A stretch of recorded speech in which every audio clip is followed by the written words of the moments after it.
Hello, boys and girls. It's me, Santa's son. Good old Saint Nick Jr. Along with my Christmas kitty, too. Tiffany. Come here, Tiff. Come on. Come say hello to the camera. Fun. Come here. Come here. Alright, stay over there. Okay, boys and girls. I'm going to read you a story tonight. It's Mickey Mouse and his friends, and it's called The Santa's Little Helper. I hope all you boys and girls and parents and grandpas and grandmothers and uncles and aunts have been really good this year. I've been watching. Alright, here we go. It was Christmas Eve and all was quiet. Mickey and Pluto were fast asleep when achoo, achoo, achoo. A chorus of sneezes outside woke them.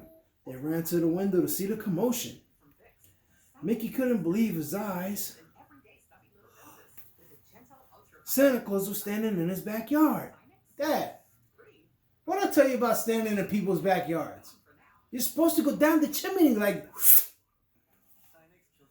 Attached to Santa's sleigh were 9 reindeer with bright red noses.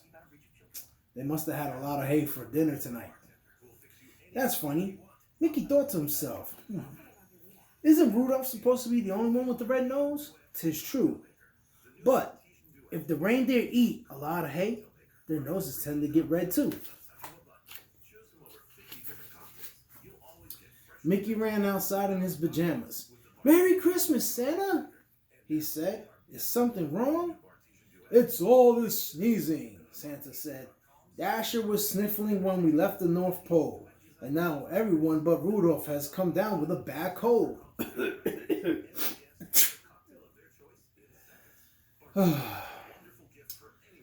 We all need to get home to bed, but we still have 4 houses to visit yet. The reindeer promptly left out another round of sneezes. They looked miserable. But what could Santa do? He couldn't leave his last 4 houses without Christmas presents, too. Gee, maybe Pluto and I can help, Mickey said. We'd be happy to deliver the presents for you. Oh, thank you, Mickey, Santa said. He lifted a huge red sack out of his sleigh. Ha ha ha, see? Santa's always got the sack in the back of the sleigh. My gift sack is full of Christmas magic. It will help you make the deliveries. Santa Claus handed Mickey a list of presents to deliver. Then he climbed back into the sleigh and the reindeer slowly lifted off into the sky, coughing and sneezing all the way. Achoo, achoo, achoo.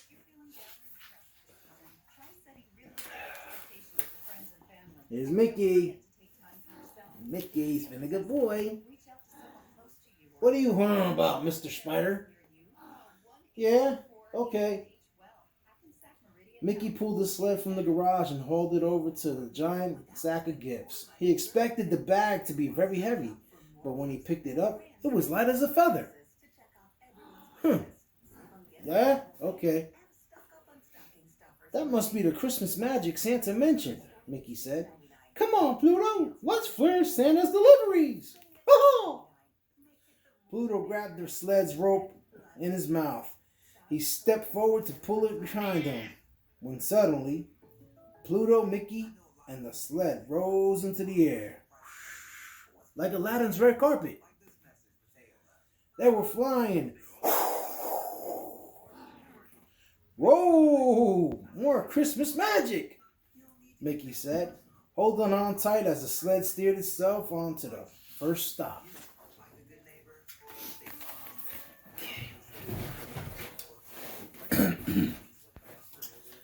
In no time at all, the sled had landed on Daisy's roof. Mickey and Pluto quickly hopped out. How do you think I could get inside? Mickey asked, lifting the Christmas sack over his shoulder. Santa goes down the chimney. Should I try? Pluto nodded, and Mickey walked to the chimney. He looked.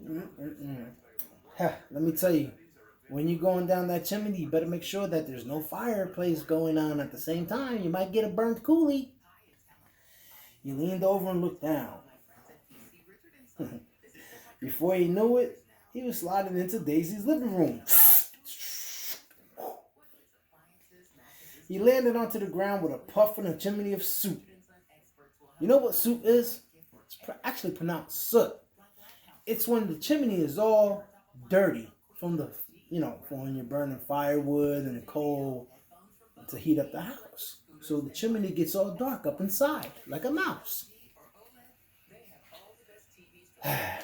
The Christmas magic takes some getting used to.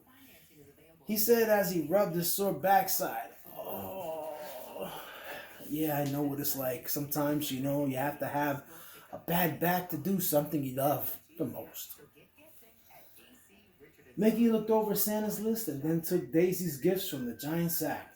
He had just finished arranging them under the tree when he saw that she left treats. Daisy had left for Santa, for me. Treats. I want to know what kind of treats she left me. I'm sure she wouldn't mind if I ate them, since I'm filling in for Santa, Mickey said, happily munching on the cookies. Mickey quickly filled Daisy's stocking and then took up the chimney. Suddenly, whoosh! Mickey was whisked back to the roof. When we saw Pluto, Mickey realized he hadn't bought a cookie for his friend. I'm sorry, Pluto. I promise I'll get you a treat at the next house. Mickey said. See, it's no story time without pictures. But let me go back to the beginning because I have to show you that Santa does exist. See, boys and girls, better be good. Santa comes once a year, but he's watching 365 days a year. No, actually, that's not even true. It's actually 336 days a year because the rest of those weeks, he's on vacation. I should know, we've gone on vacation a couple of times. And no, not always to Florida or somewhere warm. We've gone to places, Yeah, we've gone places. All right, let's continue on with the story. The next delivery was for Goofy. Mickey had just leaned into the chimney when Pluto grabbed the bag off the sack in his teeth. He didn't want to miss getting a treat at this house. The Christmas magic whisked them both down the chimney and into Goofy's living room. Pluto, Mickey said, I promise that I'll bring you... No, look out, Pluto! Pluto's always getting into trouble, I'll tell you. Spotting the plate of cookies Goofy had left for Santa, Pluto ran right toward it. But he accidentally brushed against Goofy's tree. It went crashing to the ground. See? It's always when you have to take your sweet time, because you never know what might happen. Gotta play it safe, better than safe than sorry. I should say it this way. Better safe than sorry. Alright. Ooh, a little nippy in here. I'm glad I got my candle on for warmth. Mickey and Pluto fixed Goofy's tree as best they could, but it still drooped down a little on one side. Mickey checked his list and he got his friend's presents out of Santa's sack. Maybe he'll be so excited about his gifts that he won't even notice the tree, he said. Mickey very carefully filled Goofy's stocking, and then he said and went, Pluto, back up the chimney to their sled. It's not what he said, it's what I said. Mickey and Pluto had to hurry. They had spent a long fixing Goofy. Well, technically, they kind of spent a long time trying to fix Goofy's Christmas tree. Now they're running behind, and they're about to be out of time for delivery, and to deliver the rest of Santa's gifts. At Minnie's house, Mickey rushed down the chimney, checking Santa's list on the way. He pulled the fingers from... Well, don't ever pull your fingers, kids. Something might not come out of there nice. He pulled her gifts from Santa's sack, placed them under the tree, and then filled her stocking with goodies. On his back to the chimney, he grabbed 2 cookies, one for him and one for Pluto. Yay!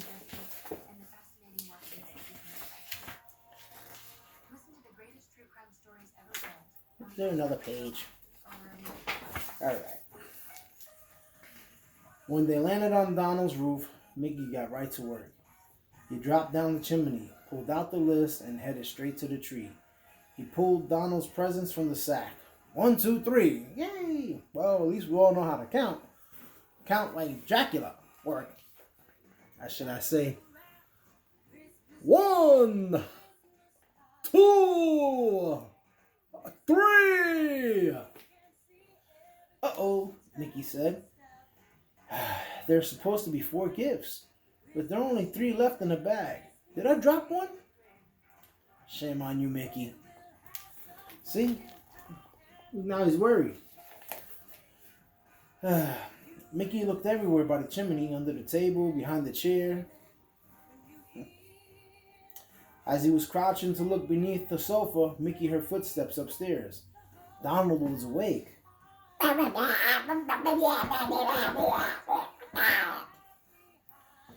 Mickey grabbed Santa's sack and raced to the chimney. The stocking, he cried. Mickey quickly filled the friend's stocking. He had just finished one of Donald's feet. He finished one of Donald's feet? Stockings? Man, how many? Oh, yeah, he's got 2 feet, you know? Quack, quack. He had just finished one. One of Donald's feet appeared at the top of the steps. Luckily, Santa's Christmas magic was waiting. It whisked Mickey up the chimney seconds before Donald came downstairs. Whew. Man, that was good. I'm just glad he got out of there before that. Mickey said as he and Pluto flew home, that was way too close. Yes, indeed it was. Way too close, kids. The next morning, the friends all met at Mickey's house for Christmas breakfast. It seemed everyone had a difficult story. No, it wasn't difficult. It was just different. So it seemed that everyone had a different story about Santa's visit the previous night before. Santa must have been a little out of sorts last night, Daisy said to Goofy. He left chimney soot all over my floor. He's never done anything like that before. They're all at Mickey's house, as you can see, hanging out. Yes. How can I help you, Elf? I know what you mean, Goofy said. I think Santa bumped into my tree. It looked a little like... You see, he knew. He knew. He wasn't going to be that crazy and not to know this. He said that his tree looked a little lopsided this morning. He woke up with all the noise he was making, Donald exclaimed. He's always been so quiet. I almost forgot, Minnie said to Donald. Santa left one of your presents at my house.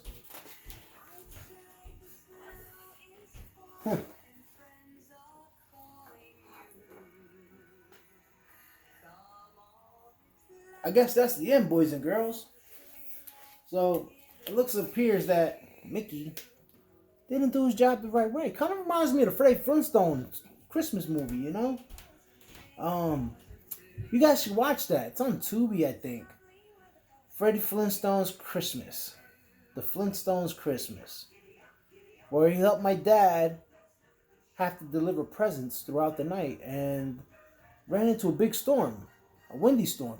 Blew away all the magic out of the bags. So there were no toys left in that one. Sorry, boys and girls, for that. Alright. This completes my wonderful magical story. It's the 5-minute Christmas stories with Mickey Mouse and Santa Claus Jr. Good old Saint Nick. Make sure you boys and girls are good. Ho ho ho ho!